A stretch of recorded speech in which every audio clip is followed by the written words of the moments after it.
Hello, I am Joseph, the Moral Philosopher. Today we are going to discuss migrating. In a previous video, we talked about immigration, but it was mostly from the perspective of people receiving immigration rather than the perspective of the migrant themselves. So this typically I'm American. I live in America. I have an American perspective. I'm going to try to break some of those things because when we think about migration, we think about people coming here. Technically, though, if you live in one city and move to a different city, that is migration on a smaller scale. If you live in one state and move to another state, that's migration as well. We don't typically think of it that way. Unless people are crossing national borders. But technically, that is still going to be migration. So what are some reasons people want to migrate? Let's look at, it's going to be basically two things. You can break that into three. One is just two things: survivability and prosperity. Okay, so survivability also includes safety. That was the third I was thinking about mentioning, but that's included in there. So this could be, I can't get the resources I need to survive. Let's say I live in an arid place, there's a drought, there's no clean water, and I need to go somewhere else. Otherwise, I will not survive this situation. So that would be one situation. A different situation would be warfare and a safety concern, either from internal fighting or outside fighting. It could be like political issues. Those things would be a safety concern where somebody might want to leave. And then prosperity would be the last one, and this would include what we would call economic migrants, where they don't need to leave for survival, but doing so would be a benefit to them if they did. And so this is kind of more of a luxury. Within the United States, when people move from one city or one state to the other, generally that is going to be for economic reasons, but not necessarily. There's political reasons for that as well. Safety is going to be less of a concern unless you live in a unstable city that has like high crime rates and stuff like that. So that does play in there. So what's the morality around that? Because that's what we talk about on this channel, is the morality. So we have a duty to ourselves. That's like the first key of morality in general, is survival of the species, but that includes you as an individual. So what is good for humanity as a whole and what is good for you as the individual, those things are going to overlap heavily, and that is going to be objectively moral things. Now, we don't always know what the thing is that we need to do, but the things that result in that outcome is morally good objectively, because it's measurable by the outcome. In theory, some things are maybe not measurable until much later in the future. We might call that hindsight. It's like, well, looking back, that was the wrong thing to do, but they didn't know at the time. It doesn't make it less wrong if the outcome is negative. It just means that's the best they could do under those circumstances with that knowledge. So somebody's deciding, hey, I need to leave. I'm going to try to be general with this. I need to leave this because of safety. Well, let's look at a more direct incident where that might be an immediate threat. So I'm standing beside the road. A person comes up aggressively at me. They're going to hurt me. Maybe they're going to kill me. I don't know. I have two options, basically: fight or flight, or maybe I can de-escalate. That'd be like the third. But if I need to, I'm going to run away. Okay? Well, I'm standing next to the street, somebody aggressively approaches me, I decide I'm going to run away, I turn around, run into the street, and I get hit by a bus, and now I'm dead. Well, so that was morally wrong on my part. Why? Because of a rash action. It wasn't prudent, and so this is the vice of rashness. Why is that morally wrong that I just got myself killed? Because it's a measurable outcome, all right? What is morally good preserves life. I didn't preserve my life in that scenario, so I did the morally wrong thing. The vice of that is rashness, Could be recklessness, but it could be both. Usually those things can overlap. So I didn't think about what would happen. I just acted. That would be rashly.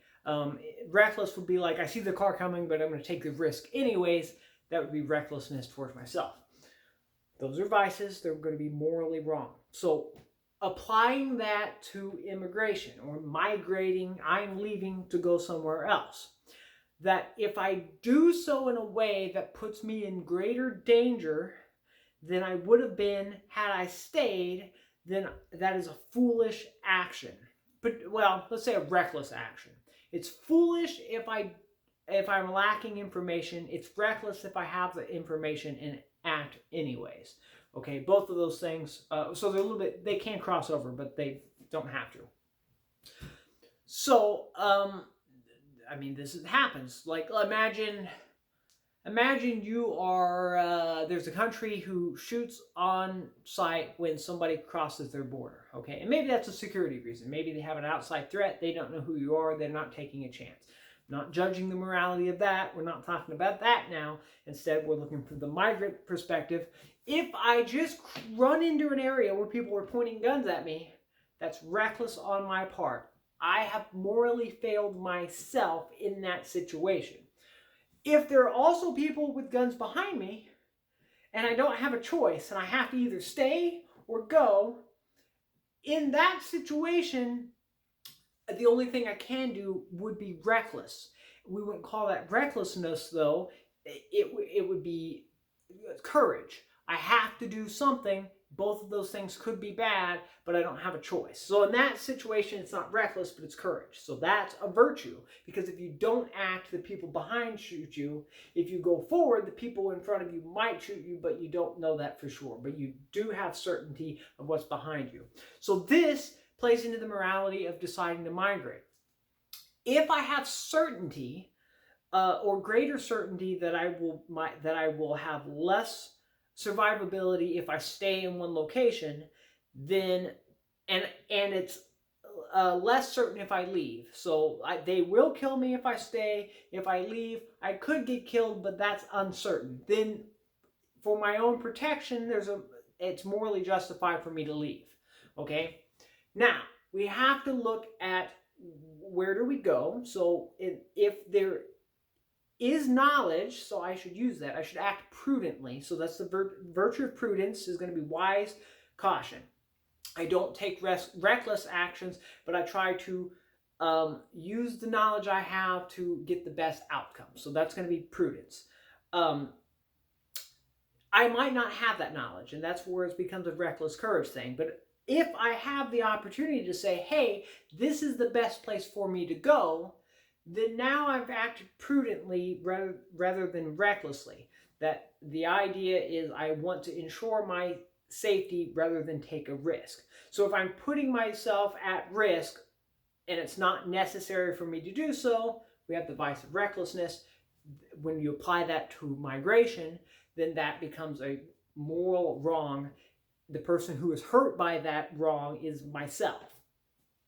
Okay, well, let's look at a different perspective here, or not a different perspective, but an additional information on this would be when I'm deciding to leave, I also have to look at, are there people I'm responsible for? So do I have a spouse? Do I have children? So children in particular are going to mean that I have a innate responsibility to those children. That's what that means is if I don't do something, there are negative consequences, particularly if I did something that causes something, then I'm responsible for those consequences. So for children, obviously children just don't spring up in the Cabbage Patch.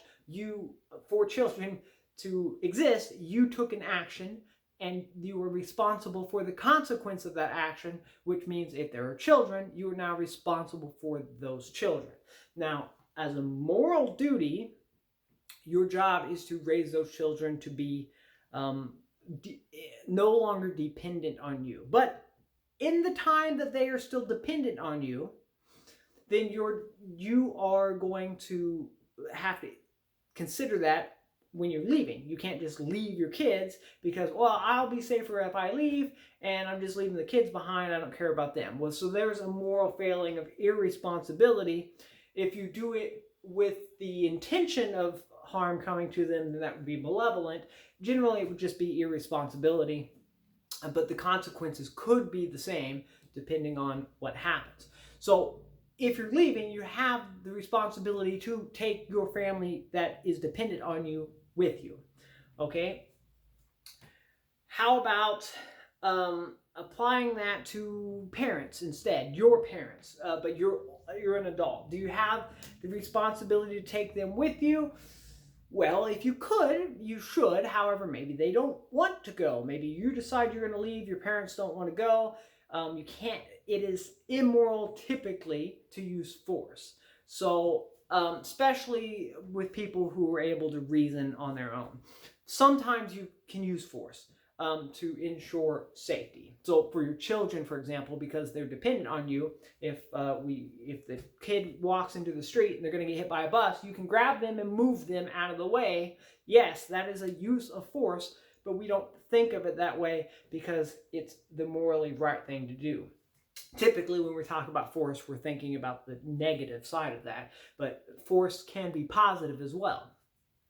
Okay, so that would be okay for your parents. You say, hey, I'm going to leave. I think it's best for me. And they say, you know what? It is not best for us to leave. You should go, right?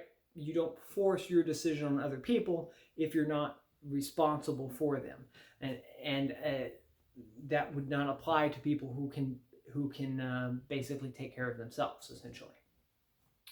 Okay, what is your responsibility to the society you're in? So if I leave my society, let's say my community, okay, well, like a town and something like that, small town, something, maybe not even a town, just the neighborhood, whatever. If I leave, does it cause harm to others? Now, typically, that's going to be no, probably not. But it could be if you have a responsibility. If you are in charge, let's say you're a guard and a neighborhood watch or something like that. You're a police officer and you say, in the middle of your patrol, right, you're tasked with keeping the neighborhood safe. You say, you know what, it's not safe for me here. I'm going to leave. And if I do so, I know that other people will be in danger because of that.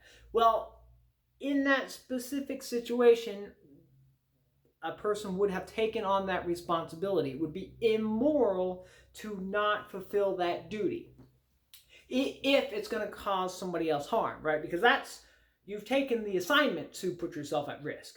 Now, generally, that's not going to apply to most people. Okay, well, let's one more angle of this. And this comes up with political migrants in particular. There's the question on whether a person who disagrees politically with like say the government where they live, and they say, I'm going to go to a place that aligns with my views better.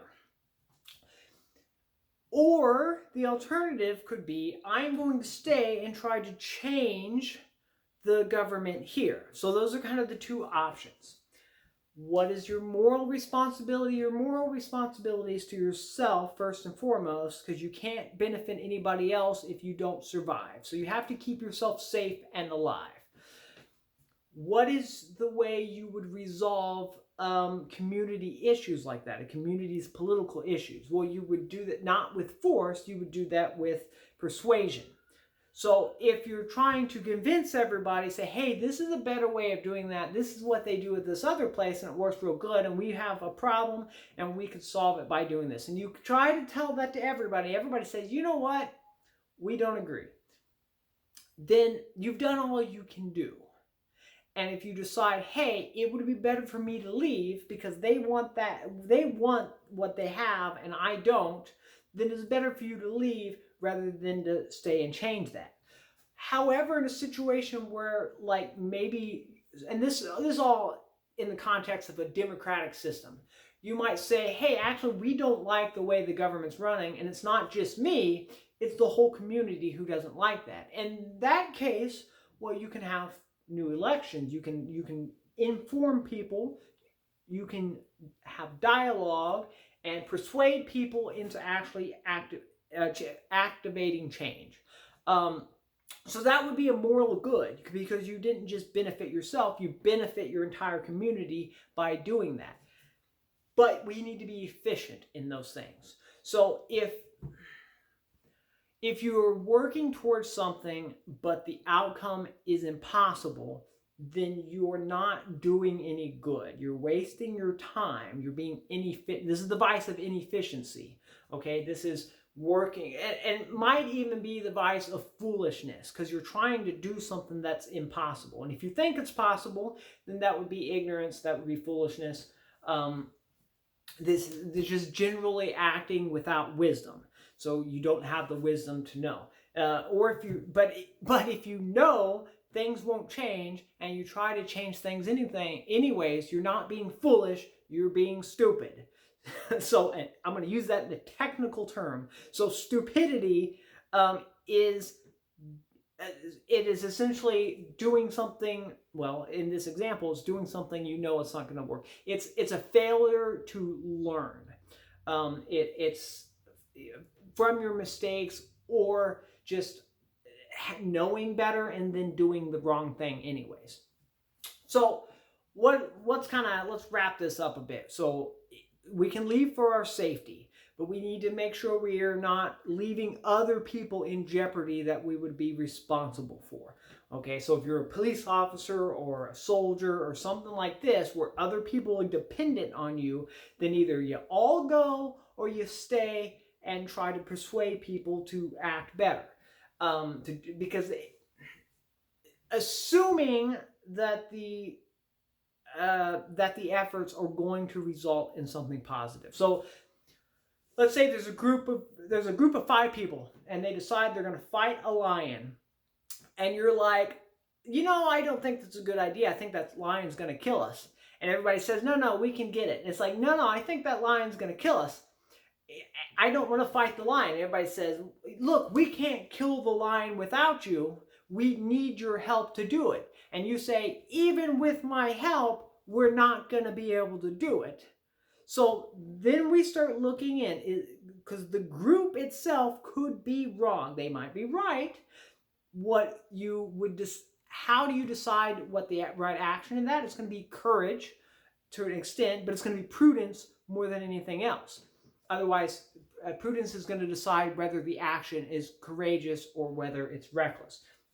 In a situation where it's not necessary to kill the lion, then it's reckless. In a situation where that lion is killing people in your village, but together you can stop that, well, now it's courageous. And maybe you put yourself at jeopardy, but it becomes a responsibility at that point, right? If you're protecting your family and stuff like that. So in a case like that, you would, if you left, that would be cowardice. So that could apply in a political situation, but generally that's not going to be the case. Generally it's going to be, I've done everything I can, I've spoken on this, it is better for me to leave. And sometimes it's better to work from the outside.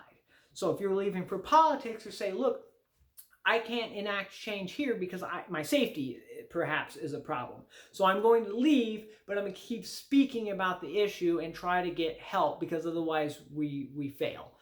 So this could be an example. Let's say, this isn't going to be exact details. I know. I actually majored for time in history, so I should have these details, but I'm just pulling this.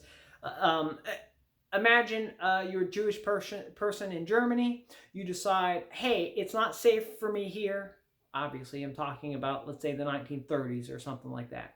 Things are revving up. There's a lot of anti-Semitism, and you're like, I'm going to leave because I don't feel safe here. And you could say, well, I could stay here and try to fight it, but you're in the minority, and your persuasion isn't doing any good. And in fact, your persuasion might actually put you in greater danger.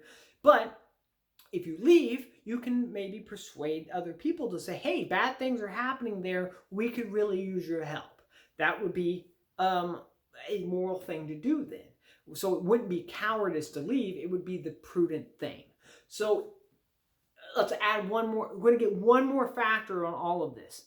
Is when I go someplace new that is already inhabited, assumably, most places are, Am I going to be a detriment to the people there when I get there?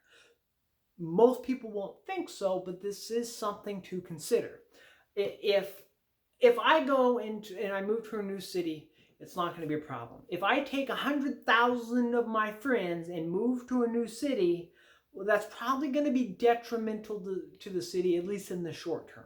And that's something to consider. Say, hey, well, we can't all go in a group. We need to separate and spread out so that we're not because let's say you're fleeing a place, you're probably not bringing resources with you. That probably means when you get someplace, you are going to be somewhat reliant on help from others to some extent. And if you go there and you're doing that in a way that's harmful, let's say everybody's trying to help you, but they can't actually do that without hurting themselves, in some ways you are being harmful to others. That would be a moral wrong. Now, if that was your only option, it would still be a good choice for you. And what you would do is you would make amends for that. So I've done this wrong because I didn't have a choice. It's the best thing for me. I'm going to repay any benevolent actions to others. So if you guys help me, I will return that and be a benefit to you. So if you are migrating someplace, you have to go with the mindset that you're going to live in the society and be a benefit to that society. Otherwise, that society can't be a benefit for you. I needed to do a whole other video on like interdependency and dependency, because generally a society functions interdependently. One of the reasons you might want to leave someplace is that it doesn't. That let's say there are a group who are forced into dependency, which would be could be like a tyranny, or they could I don't necessarily want to get into this video. That's a long topic, but that is a consideration. So if you are migrating someplace, moving anywhere in general, you should think: are my actions going to be a benefit to the people around me when I get there, or am I going to be harming people by doing so? So I need to keep myself safe, but I also don't want to do it in an immoral way. It doesn't. Again, necessity will dictate. If I have to leave to keep myself alive, then I do that.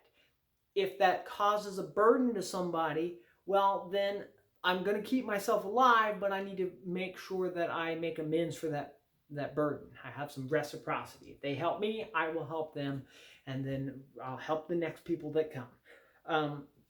That's going to be the general, I think that covers most of the ideas around morality for migrating someplace else. I guess I'll add one more thing, and this tacks on to the last idea I was making.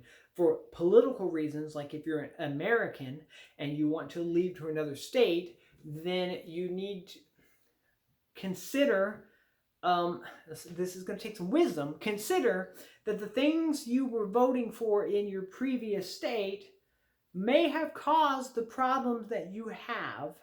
Therefore, when you go to the new place, you don't want to keep making the same mistakes. Otherwise, you, again, are a detriment to the new place you have gone to. So this is a big worry, like particularly with people who like move to California and move to Texas.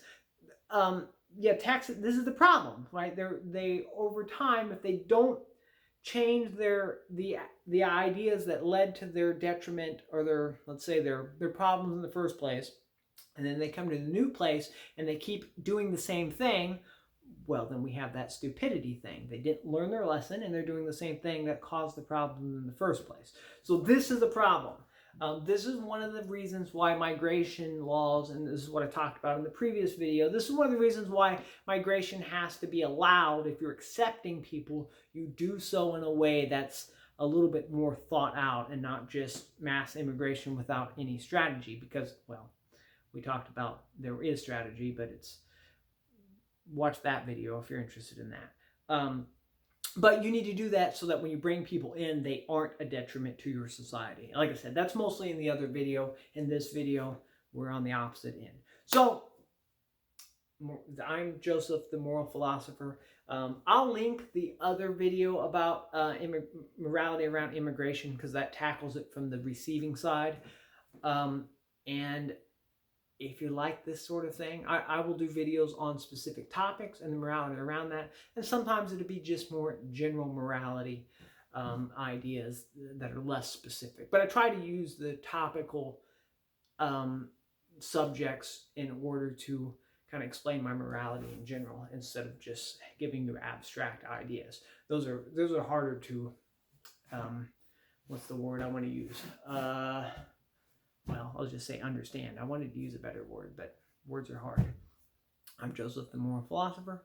Like the video, subscribe. Glad you're here. If you're still here, I'm happy, but I'm surprised. So see you in the next video. Well, you'll see me, but I won't see you. That's how videos work.